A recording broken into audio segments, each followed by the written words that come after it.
Você sabe qual que é a relação entre o Rei Pelé e a segurança do trabalho? Vem comigo nesse vídeo que hoje eu irei explicar algumas situações que fazem com que a trajetória do Rei Pelé se encontre com a segurança do trabalho.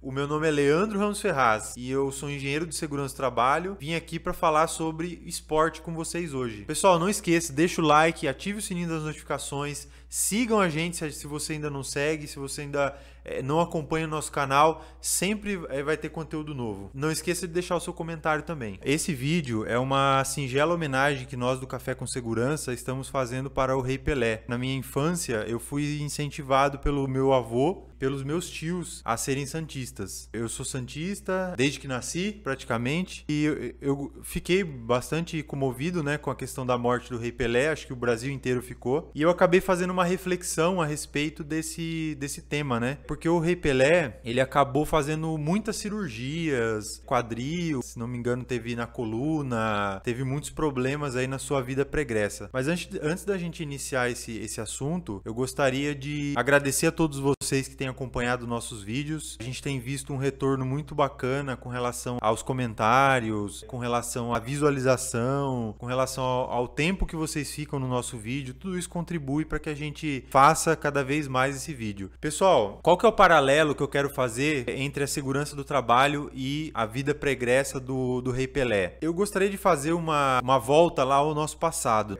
Lá no passado, a gente não tinha a tecnologia que a gente tem hoje, se tratando de material esportivo, se tratando de medicina, se tratando de a questão fisiológica do corpo humano, não era tão estudada quanto é hoje. Então, tudo era muito arcaico. O futebol, ele não era algo profissional, ele era algo amador. Tanto é que tinha muitos jogadores de futebol que eles jogavam futebol por amor e muitos deles nem ricos ficaram, morreram com a vida muito humilde. Então, o futebol, ele não era algo que fazia com que a pessoa ganhasse dinheiro com aquilo. Então ela tinha um outro trabalho, né? E com a profissionalização do futebol, a gente viu que o método ou a forma com que os jogadores atuavam dentro de campo, ela veio evoluindo. E eu queria falar alguns pontos que fizeram com que essa evolução fizesse com que a vida pós-aposentadoria fosse uma vida mais tranquila. A segurança do trabalho, ela lida com a saúde do trabalhador de forma que previna esse trabalhador a patologias ou a acidentes e que faz com que esse trabalhador ele tenha uma aposentadoria tranquila, uma aposentadoria sem doença, uma aposentadoria sem surdez, uma aposentadoria sem cegueira, uma aposentadoria sem, de repente,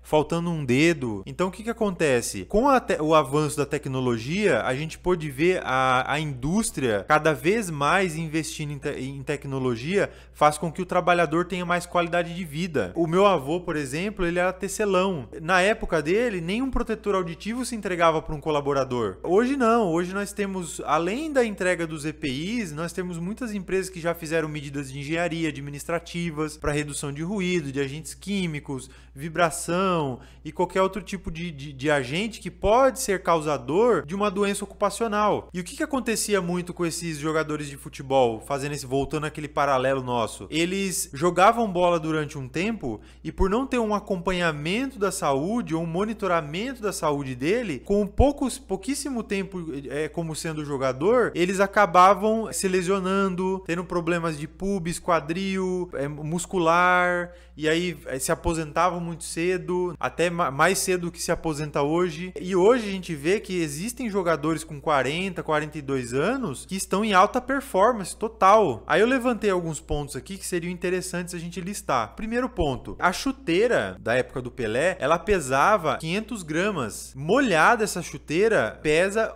1,5 quilos. Hoje uma chuteira ela pesa 150 a 200 gramas. Então ela é infinitamente menor ou mais leve do que as chuteiras do passado. Outra questão também, o preparo físico. O preparo físico até 1954, ele não existia. As pessoas só faziam um leve aquecimento, corriam um pouquinho para aquecer o corpo e já iam jogar bola. Hoje não, hoje nós temos um preparador físico individual para cada jogador. Então o preparador físico, ele conhece a fisiologia. Eu acho que ele conhece até quando o jogador está triste ou alegre. Existe um preparador preparador físico específico para aquele jogador. Uma outra questão também que evoluiu muito foi com relação à nutrição esportiva. Hoje a gente tem um nutricionista para o time de futebol, para que aquele jogador se alimente, para que tenha alta performance, não tenha problemas de refluxo na hora do jogo, o que ele deve se alimentar, o que ele não deve se alimentar. Isso não existia, pessoal, lá atrás. Outra questão importante, existe um teste, que é o teste CK, que é um exame de sangue, que você verifica se a pessoa tá com propensão a ter problema muscular e até problema no miocárdio. Isso não existia na época, não se era feito esse tipo de exame. Uma termografia, que também é um outro exame que você faz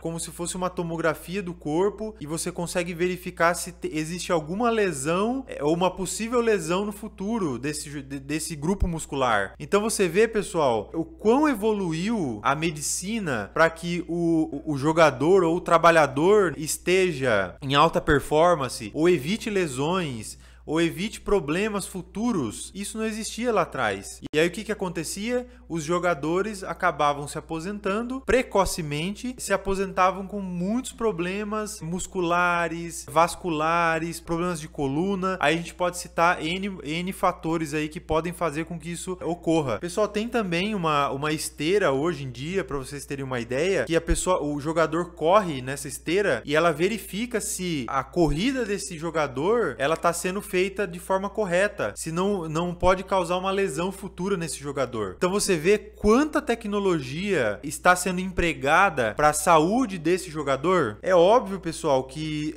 a indústria do esporte ela é bilionária, né? Ela é multimilionária. Todo esse investimento que se é feito no esporte, ela existe o retorno. Quando a gente investe na saúde do trabalhador dentro da indústria, existe o retorno também. Você vai ter um trabalhador que vai trabalhar mais feliz, que não vai se afastar, que não vai ter uma doença ocupacional, ele vai poder trabalhar ali tranquilamente 30, 35 anos dentro da sua empresa, contribuindo para o processo da sua empresa sem ter nenhum tipo de lesão, sem ter afastamentos, problemas de saúde decorrente do trabalho. Tudo isso contribui para a perenidade da sua empresa e da sua equipe também. E você, como empresário, você sabe que uma pessoa que falta num dia de trabalho faz diferença no seu time. Faz diferença. Às vezes você vai ter que remanejar, vai ter que pegar uma pessoa de outro setor, aí já começa a causar alguns transtornos de processo. Então, cada funcionário, cada colaborador dentro da sua indústria, ela é estritamente importante. Por isso, vale muito a pena a gente cuidar da saúde desse trabalhador, da segurança desse trabalhador. Então, pessoal, esse era o paralelo que eu queria fazer entre o esporte na época do Rei Pelé e o esporte de hoje em dia. Então, você vai ver jogadores de hoje com muito mais saúde, com muito mais disposição pós-aposentadoria. E, pessoal, realmente essa foi uma singela homenagem. Agradeço vocês terem ficado até o final desse vídeo. Peço para vocês que deixem um like, ative o sininho das notificações aqui embaixo, curta os nossos vídeos, compartilhe os nossos vídeos, se inscreva no nosso canal também. A gente agradece muito esse tempo que você tem desprendido para estar conosco aqui. Um grande abraço, fiquem com Deus e até mais.